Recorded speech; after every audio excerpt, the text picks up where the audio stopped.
Hello बच्चों, कैसे हो आप सभी। कल आपका एनडीए का एग्जाम कंडक्ट हो गया है और कल के एग्जाम के बाद अलग अलग तरह के रिव्यू काफी आपको देखने को मिल रहे हैं। कई बच्चे कह रहे हैं सर मैथ का एग्जाम थोड़ा सा मॉडरेट से डिफिकल्ट लेवल था, जीएटी आपका मॉडरेट लेवल पे था, काफी इजी एग्जाम तो नहीं आया। मैंने बोला भी था इजी तो बहुत नहीं आएगा, लेकिन हाँ आपको इजी टू मॉडरेट लेवल जरूर देखने को मिलेगा। तो एग्जाम का आखिरकार लेवल था कैसा, किसमें बच्चों ने कैसा रिव्यू दिया है, उस पर थोड़ा सा बातचीत करते हैं। और अब एग्जाम जो आपका खत्म हो गया उसके बाद अब आपको अगला स्टेप क्या यूज करना है उसके बारे में भी थोड़ा सा डिस्कस करेंगे। सबसे पहले यहाँ पे बात करते हैं एग्जाम के लेवल को लेकर। तो बेटा एग्जाम में जो आपका लेवल रहा है ना, वो देखा जाए तो अगर मैं ओवरऑल बोलूं तो मॉडरेट लेवल था। चाहे वो मैथमेटिक्स की बात करो, मैथ में जनरली बच्चों ने हमें ये बताया है कि सर जो लेवल है वो जनरली आपका जो आता है वो मॉडरेट आता है, लेकिन थोड़ा सा मॉडरेट से हाई लेवल है, यानी कि डिफिकल्ट लेवल तक गया है। ओके, तो मैंने आपको पहले ही बोला था कि बेटा अगर ये डिफिकल्ट लेवल जा भी रहा है तो आपको सारे क्वेश्चन नहीं अटेम्प्ट करने। आपने अगर यहां पर अप्रोच अच्छी रखी होगी, जैसा हम लोगों ने कई बार आपसे रिक्वेस्ट भी किया, कई बार सजेस्ट भी किया कि भाई आपको पूरा पेपर नहीं सॉल्व करना है, टॉपर नहीं बनना है। अगर आपने यहाँ पे 70 से 80 क्वेश्चन अच्छी से एक्यूरेसी के साथ करे होंगे तो बेटा आपके चांसेस अच्छे हैं। 70 से 80 क्वेश्चन अगर आपने अच्छे से करे हैं, उनमें से कई क्वेश्चन ऐसे हैं जो अच्छे थे, इजी थे, कई क्वेश्चन मॉडरेट लेवल के भी थे, बट टफ क्वेश्चंस, मैं नहीं कहता कि टफ क्वेश्चन नहीं आते, टफ क्वेश्चन आते हैं, बट आप बेटा आपको 100% नहीं करना है ना। तो सेम वही काम था, मॉडरेट लेवल आपका जनरली मिल जाता है। जीएटी में मैंने आपको भैया प्रॉमिस किया था कि साइंस में मैक्सिमम नंबर ऑफ क्वेश्चन आपको दूंगा, और मैक्सिमम नंबर ऑफ क्वेश्चन मैंने दिए। जो मैंने पढ़ाए वही आपके एग्जाम में आए। फिजिक्स में ओवरऑल अगर आप फिजिक्स को ध्यान से देखें तो ओवरऑल 25 आउट ऑफ 25 पढ़ाए हुए टॉपिक से आए। कोई भी एक सिंगल क्वेश्चन ऐसा नहीं आया जो मैंने आपको क्लास में प्रैक्टिस नहीं कराया, जो मैंने आपको थ्योरी में पढ़ाया नहीं है, जिसके आपको क्वेश्चंस पीडीएफ में नहीं दिए। पूरे ओवरऑल 25 में 25 क्वेश्चन आपके फिजिक्स में मैंने फंसाए। तो इस 25 में से आपने आई थिंक कम से कम 20-22 तो किए होंगे यार, अगर आपने रेगुलर क्लासेस करी हैं। सेम ऐसे ही केमिस्ट्री में भी आपके 15 में से 13 के आसपास क्वेश्चन एग्जैक्ट वही थे। दो क्वेश्चन थोड़ा सा घुमाए थे, लेकिन वो क्वेश्चन टफ नहीं थे।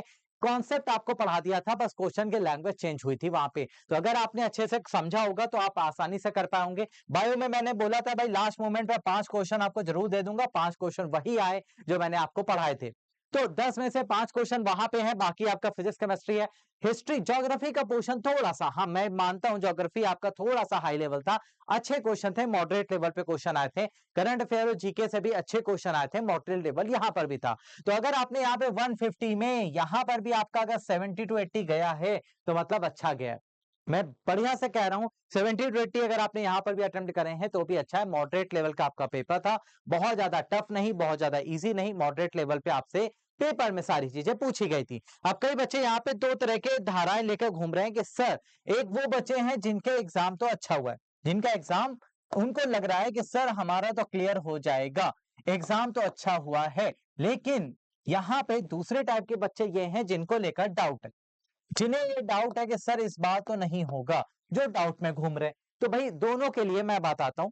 अगर आपको लग रहा है कि हाँ भाई मेरा 350 प्लस बन रहा है, 400 के आसपास बन रहा है, आपने मैच करा ही लिया होगा, आंसर की ऑलरेडी सब जगह अवेलेबल है, तो अगर आप 400 के आसपास पहुंच रहे हैं या 400 प्लस पे भी जा रहे हैं, 350 प्लस पे मैं आपको रिकमेंड करूंगा, अगर आप 350 प्लस पे जा रहे हैं तो बेटा आप अच्छी कैटेगरी में है, 350 प्लस अच्छी कैटेगरी है। और यहां पर अब आपको मेहनत करने की जरूरत है एसएसबी के लिए। अभी से लग जाइएगा बेटा, अभी से लग जाइएगा, इसमें ये मत करिएगा कि नहीं अभी तो एग्जाम हुआ है अब हम एसएसबी की तैयारी के लिए फिर देखेंगे, कहीं कोचिंग कहीं कुछ कुछ मत सोचिएगा एक्स्ट्रा बेटा। अभी से लग जाइए एसएसबी के लिए बिल्कुल बढ़िया से। अभी से अपनी इंग्लिश अगर आपकी अच्छी नहीं है तो इंप्रूव करना स्टार्ट कर दीजिए, फिजिकल फिटनेस पर ध्यान देना स्टार्ट कर दीजिए और एसएसबी की प्रिपरेशन स्टार्ट कर दीजिए तुरंत। क्योंकि आपके पास समय होता है, गैप होता है, बट हमारे लिए क्रूशियल टाइम है। आपने अगर आपको लग रहा है कि आपका रिटन एग्जामिनेशन अच्छा हुआ है तो एसएसबी के लिए अभी से प्रिपरेशन स्टार्ट कर दीजिए तुरंत लेवल पे, ठीक है। सेकंड आते हैं जो डाउट में है, जो बच्चे जिनका लास्ट अटेम्प्ट था उनके लिए, अगर वो डाउट में है तो उनके लिए तो कुछ नहीं हो सकता, बट हाँ जो बच्चे फर्स्ट अटेम्प्ट है, सेकंड अटेम्प्ट है, जिनके पास अभी चांस है, वो मौका है अप्रैल वाले एग्जाम में अपीयर होने का, तो बेटा वो अभी से तैयारी वो भी स्टार्ट कर दें। दिसंबर में बच्चे आपका फॉर्म आ जाएगा, दिसंबर में फॉर्म आ जाएगा, अप्रैल में आपका एग्जाम होगा, तो आपके पास अभी सफिशिएंट टाइम है आप उस एग्जाम को क्वालिफाई करने के लिए। देखो लेवल आपको इससे पता चल गया। अगर आपने अटेम्प्ट आज इस बार का नहीं दिया है तो भी आपने देखा होगा कि आपके जो दोस्त हैं, कलीग्स हैं, उन्होंने दिया है, तो आपको पता है लेवल कैसा है। तो तैयारी अभी से करिए, आपके पास अच्छा खासा समय है, अच्छे खासे 6 महीने हैं आपके पास, और ये 6 महीने अगर आप यूटिलाइज अच्छे से कर लेते हैं तो आपका अप्रैल वाला एग्जाम बहुत अच्छे से क्लियर हो सकता है। तो उसके लिए करना क्या है, अभी से लग जाइए, बिल्कुल डिप्रेस मत होइए, परेशान मत होइए कि सर इस बार सिलेक्शन नहीं होगा, रिटर्न अच्छा नहीं हुआ, मैथ का पेपर अच्छा नहीं गया है, जीएटी में तो हो सकता है हो जाए। तो इन सारे डाउट को लेकर हो, और अगर अप्रैल का आपके पास मौका है तो बेटा अभी से लग जाइए। जो पोर्शन आपके कमजोर हैं, कल आपको पता चल गए हैं कि यहां यहां मुझे दिक्कत आ रही है, एग्जाम का प्रेशर हाई था, मैंने ये गलतियां करी हैं, उन गलतियों को एनालाइज करिए, उनसे सीखिए और अप्रैल के लिए तैयारी अभी से लग जाइए। और जिन बच्चों का लग रहा है कि रिटर्न अच्छे से होगा तो वो एसएसबी के लिए अभी से तैयारी करना स्टार्ट कर दीजिए। टाइम कब बीत जाएगा पता नहीं चलेगा, इसलिए रेगुलर रहिए, कंसिस्टेंट रहिए और अपनी तैयारी को बेहतर बनाइए।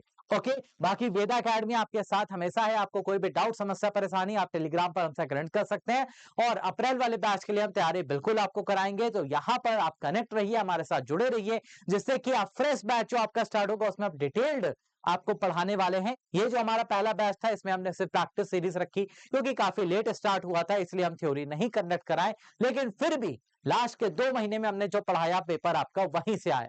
तो ऐसे ही अब आपको कंप्लीट थ्योरी, कंप्लीट एनालिसिस के साथ सिखाने वाले हैं। तो वेदा एकेडमी के साथ बने रहिए, और किसी भी तरह के डाउट, समस्या के लिए हम हमेशा आपके साथ हैं। तो हमारे साथ रहिए, अच्छे से तैयारी करिए, और इस बार नहीं अगली बार के लिए बिल्कुल अपने आप को परफेक्ट बनाइए। ओके, जय हिंद।